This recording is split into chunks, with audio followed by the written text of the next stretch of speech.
আসসালামু আলাইকুম। সংবাদে আপনাদের সবাইকে স্বাগত জানাচ্ছি। আমি ফিরোজ তোহা। শুরুতেই সংবাদ শিরোনাম। বাংলাদেশের সর্বশেষ গুরুত্বপূর্ণ আপডেট সংবাদে আপনাকে স্বাগত। শুরুতেই সংবাদ শিরোনাম, পরে বিস্তারিত। শুরুতেই জানাবো, এখন থেকে পুলিশের দায়িত্ব পালন করবেন নিরাপত্তা কর্মীরা, করতে পারবেন গ্রেপ্তার। পবিত্র রমজান ও ঈদে রাজধানীতে নিরাপত্তায় অক্সিলারি পুলিশ ফোর্স নিয়োগ দিয়েছে ডিএমপি। ঢাকার বিভিন্ন আবাসিক এলাকা, শপিং মল ও মার্কেটগুলোতে নিয়মিত বেসরকারি নিরাপত্তা কর্মীরা এই ফোর্সের সদস্য হিসেবে দায়িত্ব পালন করবেন। তাদের গ্রেপ্তারের ক্ষমতা দেওয়া হয়েছে। এরপর জানাবো, বালু ব্যবসাকে কেন্দ্র করে মাদারীপুরে মসজিদে ঢুকে দুই ভাইকে কুপিয়ে হত্যা। মাদারীপুরে বালু ব্যবসাকে কেন্দ্র করে দুই পক্ষের সংঘর্ষের ঘটনা ঘটেছে। এতে সাইফুল সর্দার ৪০ ও আতাউর রহমান ৩৫ নামে দুই ভাইকে মসজিদে ঢুকে কুপিয়ে হত্যা করা হয়েছে। আহত অন্য ভাই অলিল সর্দার ও পলাশ ১৮ তিনজনকে গুরুতর অবস্থায় ঢাকায় পাঠানো হয়েছে। এই ঘটনায় বেশ কিছু ঘরবাড়ি জ্বালিয়ে দেওয়া হয়েছে। এদিকে চিকিৎসকদের নিয়ে দল গঠন করতে যাচ্ছে জাতীয় নাগরিক পার্টি। জুলাই গণবিপ্লবে অংশগ্রহণকারীদের নিয়ে গঠিত ৬ জাতীয় নাগরিক পার্টি গত ২৮ ফেব্রুয়ারি আড়ম্বরপূর্ণ অনুষ্ঠানের মাধ্যমে আত্মপ্রকাশ করেছে দলটির প্রতি সাধারণ মানুষের অনেক আগ্রহ দেখা যাচ্ছে। এবার এই পক্ষ থেকেই চিকিৎসকদের নিয়ে দল গঠন হচ্ছে। জানাবো, সাজানো মামলায় ফাঁসির আশঙ্কায় তরুণ প্রকৌশলী। শেখ হাসিনার শাসন আমলে সন্ত্রাস বিরোধী আইনের অপব্যবহারে অভিযোগ দীর্ঘদিনের। বিশেষ করে লেখক ব্লগার হত্যা মামলাগুলোতে নির্দোষ ব্যক্তিদের ফাঁসানোর অভিযোগ উঠেছে একাধিকবার। এমনই এক বিতর্কিত মামলায় সন্দেহভাজন হিসেবে গ্রেপ্তার করা হয় কম্পিউটার প্রকৌশলী মোজাম্মেল হোসাইন সাইমনকে, যিনি এখন ফাঁসির দণ্ডের অপেক্ষায়। এদিকে আমার জীবনের গুরুত্বপূর্ণ তিনজনই হচ্ছে নারী, বললেন তারেক রহমান। আজ বিশ্ব নারী দিবস। প্রতিবছর ৮ই মার্চ বিশ্বব্যাপী পালিত হয় নারী দিবস। এবারের নারী দিবসের প্রতিপাদ্য বিষয় অধিকার, সমতা, ক্ষমতায়ন, নারী ও কন্যার উন্নয়ন। এই দিনে নিজের জীবনের গুরুত্বপূর্ণ তিন নারীর কথা জানিয়েছেন বিএনপির ভারপ্রাপ্ত চেয়ারম্যান তারেক রহমান। এবং সর্বশেষ জানাবো, ট্রাম্পের কোনো চিঠি পায়নি, বলল ইরান। মার্কিন প্রেসিডেন্ট ডোনাল্ড ট্রাম্পের কাছ থেকে পারমাণবিক চুক্তির বিষয়ে আলোচনার জন্য এখনো কোনো চিঠি পায়নি ইরান। আজ ইরানের দূতাবাসের এক মুখপাত্র এই তথ্য নিশ্চিত করেছেন খবর আল জাজিরার। এর আগে মার্কিন প্রেসিডেন্ট ডোনাল্ড ট্রাম্প বলেছেন, ইরানে পারমাণবিক কর্মসূচি নিয়ে আলোচনার আহ্বান জানিয়ে দেশটির সর্বোচ্চ নেতা আয়াতুল্লাহ আলী খামেনিকে তিনি চিঠি পাঠিয়েছিলেন। প্রিয় দর্শক, এতক্ষণ শুনছিলেন সংবাদ শিরোনাম, এবারে বিস্তারিত। তবে তার আগে বন্ধুরা, অনুরোধ থাকবে সংবাদটিতে একটি লাইক দিন। এই চ্যানেলে আপনি নতুন হয়ে থাকলে আমাদের সংবাদটি দেখতে দেখতে চ্যানেলটি সাবস্ক্রাইব করে রাখুন, যাতে করে বন্ধুরা আমাদের পরবর্তী লেটেস্ট আপডেট সংবাদগুলো সবার আগে আপনার কাছে পৌঁছে যায়। কমেন্ট করে আপনার মূল্যবান মতামত জানিয়ে দিন আপনি বিশ্বের কোন দেশ থেকে বা বাংলাদেশের কোন স্থান থেকে আমাদের সংবাদটি দেখছেন এবং শুনছেন। এবারে বিস্তারিত। পুলিশের দায়িত্ব পালন করবেন নিরাপত্তা কর্মীরা, করতে পারবেন গ্রেপ্তার। রমজান ও ঈদে রাজধানীর নিরাপত্তায় অক্সিলারি পুলিশ ফোর্স নিয়োগ দিয়েছে ডিএমপি। ঢাকার বিভিন্ন আবাসিক এলাকায়, শপিং মল ও মার্কেটগুলোতে নিয়োজিত বেসরকারি নিরাপত্তা কর্মীরা এই ফোর্সের সদস্য হিসেবে দায়িত্ব পালন করবেন। তাদের গ্রেপ্তারের ক্ষমতা দেওয়া হয়েছে। শনিবার দুপুরে ডিএমপির মিডিয়া সেন্টার আয়োজিত এক সংবাদ সম্মেলনে তথ্য জানান কমিশনার শেখ মোহাম্মদ সাজ্জাদ আলী। তিনি বলেছেন, আবাসিক এলাকার বিভিন্ন মার্কেট, শপিং মল ও দোকানগুলোতে নিয়োজিত বেসরকারি নিরাপত্তা কর্মীরা অক্সিলারি পুলিশ হিসেবে দায়িত্ব পালন করবেন। তারা এখন থেকে চাইলে কোনো অপরাধীকে পুলিশের মতো গ্রেপ্তার করতে পারবে। এবছর ঈদের সময় কোনো ধরনের নিরাপত্তা হুমকি যেন না হয়, এই বিষয়টিকে মাথায় রেখে এ ধরনের সিদ্ধান্ত গ্রহণ করেছে সরকার। আর ডিএমপির পক্ষ থেকে বিষয়টি নিশ্চিত করতে সংবাদ সম্মেলন করা হয়। ডিএমপির পুলিশ কমিশনার শেখ সাজ্জাদ আলী বলেছেন, আমরা চাই এবছর ঈদটা অত্যন্ত সুষ্ঠু সুন্দরভাবে কাটুক। এ কারণে আমাদের এবছর নিরাপত্তা নিয়ে একটু উদ্বেগ থাকার কারণে এ ধরনের সিদ্ধান্ত গ্রহণ করা হয়েছে।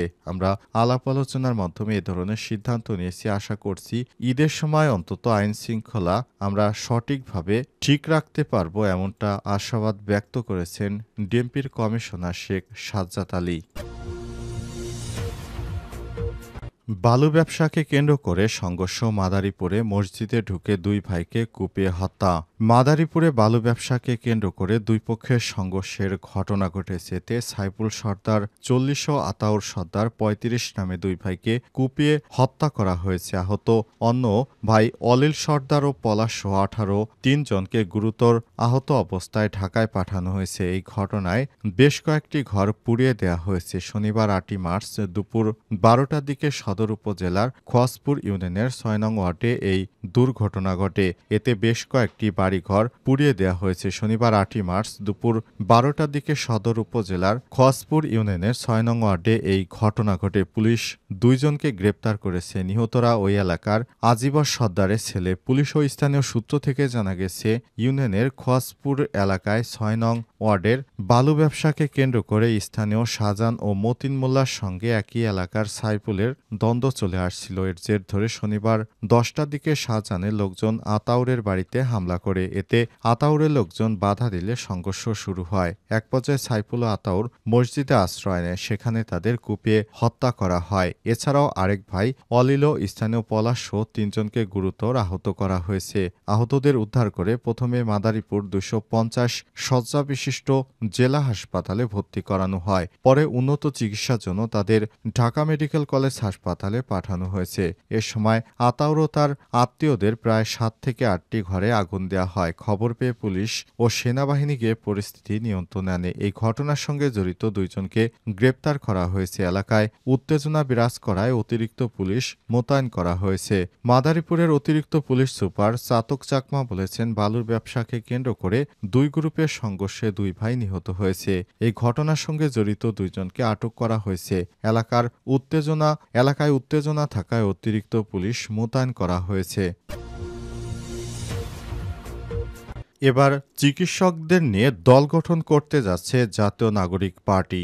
শিক্ষার্থীদের নতুন দলের নাম হচ্ছে জাতীয় নাগরিক পার্টি এনসিপি। প্রতিষ্ঠার পর থেকেই শিক্ষার্থীদের এই দলটি বেশ জনপ্রিয় হয়ে উঠেছে। তারা শিক্ষার্থীদের সঙ্গে বিভিন্ন স্থান থেকে অনেকেই যোগ দিচ্ছে নতুন এই রাজনৈতিক দলে। কারণ বিগত ৫৩ বছর ধরে বাংলাদেশে আওয়ামী লীগ ও বিএনপির একই রকম রাজনীতি দেখে এখন এর থেকে উত্তরণের মাধ্যমে নতুন বন্দোবস্তের যে কথা বলা হয়েছিল সেরই ধারাবাহিকতায় সেভাবে নতুন রাজনৈতিক দল গঠন করেছে নাহিদ ইসলামের তত্ত্বাবধানে। তবে এই দল গঠন করার পরই অনেকে বলেছিল প্রথম দিকে যে শিক্ষার্থীরা ডাকলে নাকি ১০ জনও আসবে না। তারপরও এই দলটি এক এক করে জনপ্রিয়তা পাচ্ছে।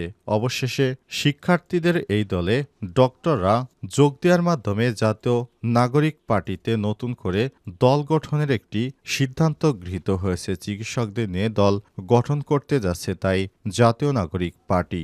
জাতীয় নাগরিক পার্টির নেতাকর্মীরা তাই তাদের নতুন দলে যোগ দেওয়ার ব্যাপারে সবাইকে আহ্বান জানিয়েছে। এর আগে যারা সেনাবাহিনী থেকে অবসর গ্রহণ করেছেন তাদেরকে আহ্বান জানিয়েছে তারা যেন শিক্ষার্থীদের নতুন এই রাজনৈতিক দলে যোগ দিয়ে দেশটাকে সুন্দর অবস্থানে নিয়ে যাওয়ার জন্য ভূমিকা রাখেন। সাজানো মামলায় ফাঁসির আশঙ্কায় তরুণ প্রকৌশলী। শেখ হাসিনার শাসনামলে সন্ত্রাস বিরোধী আইনের অপব্যবহারের অভিযোগে দীর্ঘদিনের বিশেষ করে লেখক ব্লগার হত্যা মামলাগুলোতে নির্দোষ ব্যক্তিদের ফাঁসানোর অভিযোগ উঠেছে একাধিকবার। এমনই এক বিতর্কিত মামলায় সন্দেহভাজন হিসেবে গ্রেপ্তার করা হয় কম্পিউটার প্রকৌশলী মোজাম্মিল হুসাইন সাইমনকে, যিনি এখন ফাঁসির দণ্ডের অপেক্ষায়। মামলাগুলোতে আইনশৃঙ্খলা বাহিনী ও বিচার বিভাগ কিভাবে রাজনৈতিক স্বার্থ বিচারিক প্রক্রিয়াকে নিয়ন্ত্রণ করেছিল তা আমার দেশের অনুসন্ধানে উঠে এসেছে। ২০১৭ সালের ৩০শে সেপ্টেম্বর ঢাকার বাউনিয়া আদালদি রোডের নিরিবিলি নামক ১৬ নম্বর বাড়ি থেকে কম্পিউটার প্রকৌশলী মোজাম্মিল হোসাইন সাইমন ও তার স্ত্রী ২ শিশু সন্তানের সামনে থেকে তুলে নেয় counter terrorism and transnational crime CTTC সদস্যরা। সিটিটিসির তৎকালীন প্রধান মনিরুল ইসলামের নির্দেশেই অভিযান চালায়। অথচ এই ছেলে কোনো কিছু কিছুতে যুক্ত ছিল না। তাকে নাস্তিক লেখক ও ব্লগার অভিজিৎ রায়, সমকামী অ্যাক্টিভিস্ট জুল হাসনৎসহ লেখক প্রকাশক দীপক হত্যাকাণ্ডের অন্যতম আসামি হিসেবে দাবি করে পুলিশ। এই নাটকীয় পরিচয় পর্বের মাধ্যমে রাষ্ট্রীয় নিরাপত্তা সংস্থাগুলো তার প্রকৃত পরিচয় মুছে ফেলে। এরপরই তছনছ করে দেয়া হয় মুজাম্মিলের জীবন। এখন তিনি কারাগারে রয়েছেন ফাঁসির কাস্টে ঝোলার অপেক্ষায়।